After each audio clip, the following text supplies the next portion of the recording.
Assalamualaikum warahmatullahi wabarakatuh. Selamat pagi, siang, sore, malam teman-teman. Saya Ira Oktaviani dari UIN Sunan Gunung Jati Bandung, jurusan Sosiologi, kelas 2A. Pada kesempatan ini, saya akan membahas tentang harmoni kewajiban dan hak warga negara dalam demokrasi yang bersumbu pada kedaulatan rakyat dan musyawarah untuk mufakat. Pertama-tama, kita masuk ke konsep dan urgensinya terlebih dahulu. Jika kita renungkan, sebagai warga negara, kita selalu dalam dua posisi sekaligus, yaitu sebagai pihak yang memiliki hak dan pihak yang memiliki kewajiban.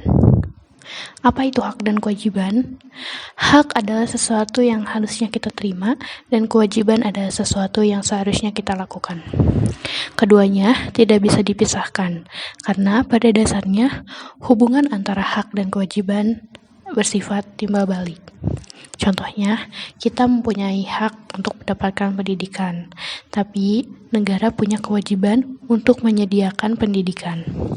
Nah, di sisi lain, kita juga punya kewajiban untuk belajar dengan sungguh-sungguh.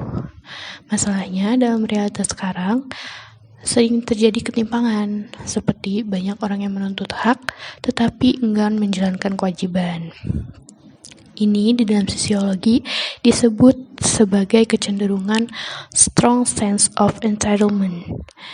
Nah, jadi jelas ya di sini urgensinya. Tanpa keseimbangan akan muncul ketidakadilan dan konflik sosial.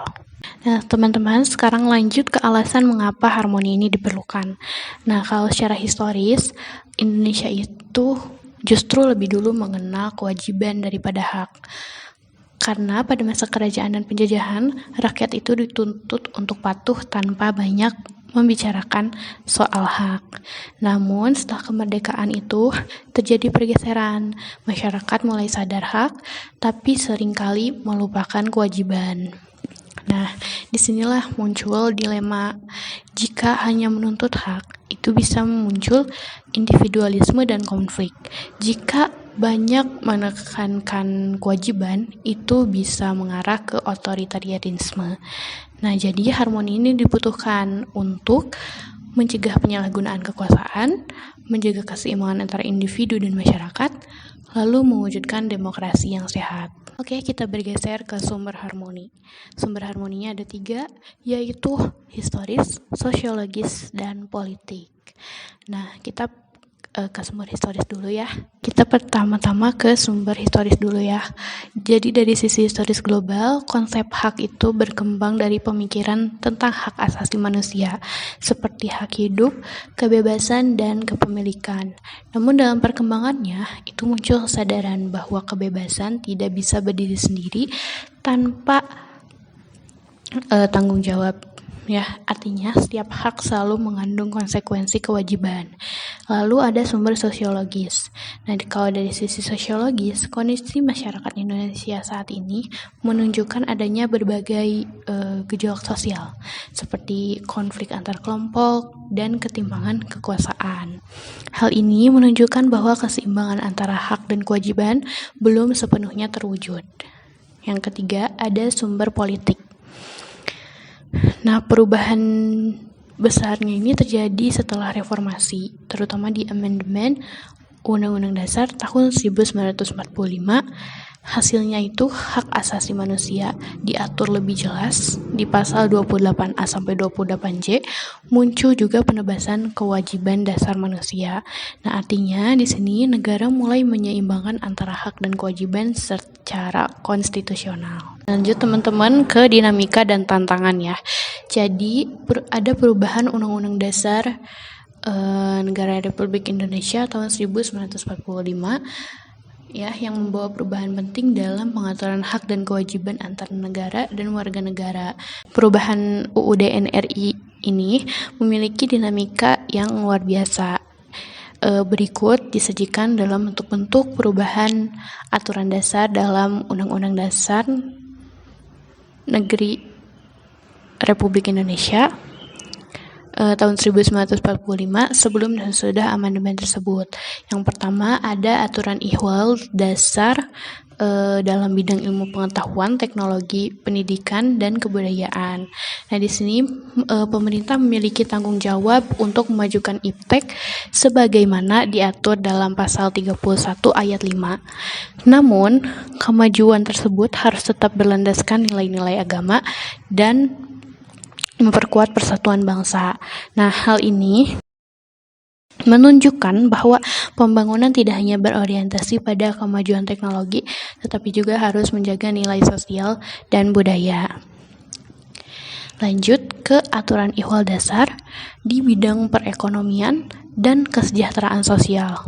Nah, perubahan Undang-Undang Dasar 1945 memperjelas peran negara ya di sini.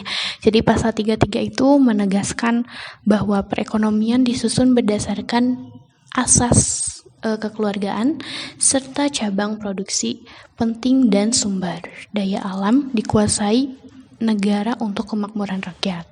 Sementara itu di pasal 34 yang telah diperluas menegaskan tanggung jawab negara dalam menjamin kesejahteraan sosial. Hal ini menunjukkan arah Indonesia menuju negara kesejahteraan, di mana negara berperan aktif dalam memastikan kehidupan rakyat yang layak. Lalu yang keempat ada aturan dasar ihwal dalam aspek pertahanan dan keamanan negara ya. Di sini terjadi perubahan dari konsep pembelaan negara menjadi sistem yang melibatkan hak dan kewajiban negara. Pasal 30 ayat 2 menegaskan bahwa pertahanan dan keamanan dilaksanakan melalui sistem pertahanan dan keamanan rakyat semesta dengan TNI dan Polri sebagai kekuatan utama serta rakyat sebagai pendukung. Nah, ini menunjukkan bahwa menjaga negara bukan hanya tugas aparat, tetapi juga tugas tanggung jawab bersama. Terakhir ada aturan dasar ihwal dalam pengaturan hak asasi manusia.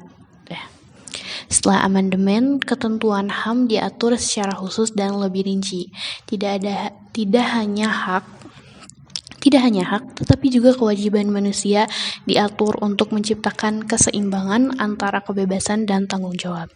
Nah, hal ini mencerminkan komitmen Indonesia dalam menjunjung tinggi HAM sebagai bagian dari masyarakat internasional. Nah, jadi secara keseluruhan, perubahan UUD NRI tahun 1945 memperkuat peran negara dan warga negara dalam berbagai bidang kehidupan.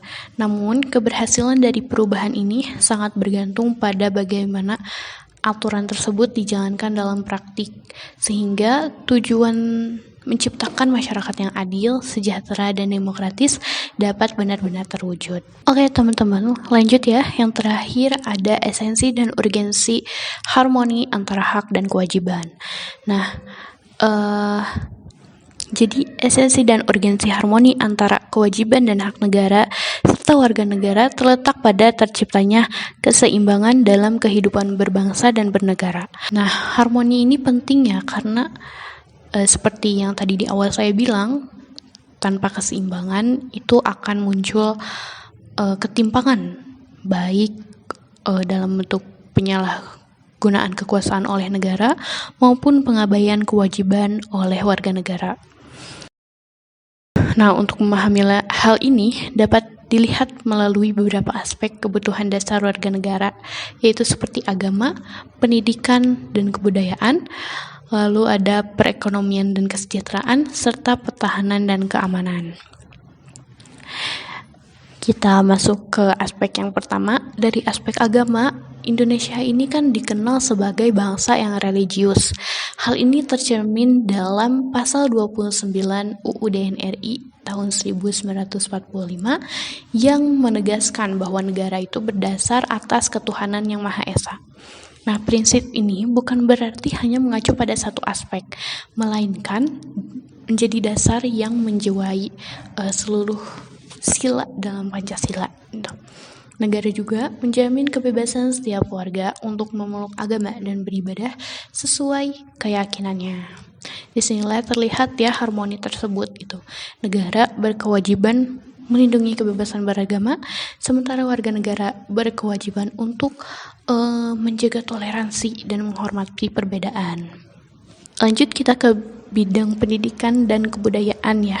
Di aspek ini tuh negara memiliki tanggung jawab untuk menyelenggarakan sistem pendidikan nasional sebagaimana diatur dalam pasal 31 yang pendidikan ini tidak hanya bertujuan mencerdaskan kehidupan bangsa tetapi juga membentuk manusia yang beriman, berakhlak serta bertanggung jawab.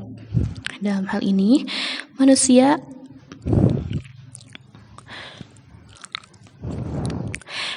ini pendidikan menjadi sarana penting untuk mentransmisikan dan mengembangkan kebudayaan.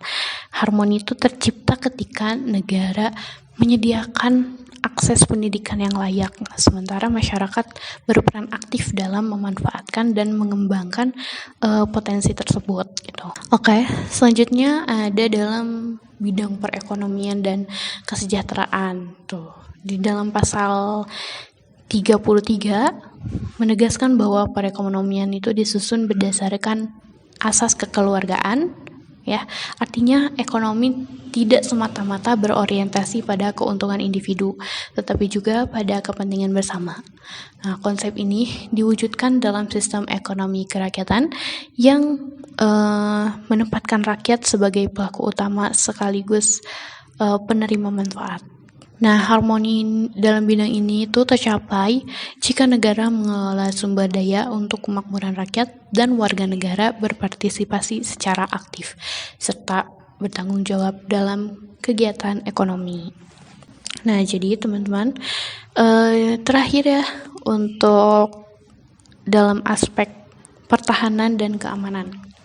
Jadi dalam pasal 30 tadi seperti di aturan ihwal dasar yang sudah saya paparkan tadi, ada di pasal 30 ayat 2 itu yang menegaskan bahwa sistem pertahanan dan keamanan negara dilaksanakan melalui sistem pertahanan dan keamanan rakyat semesta.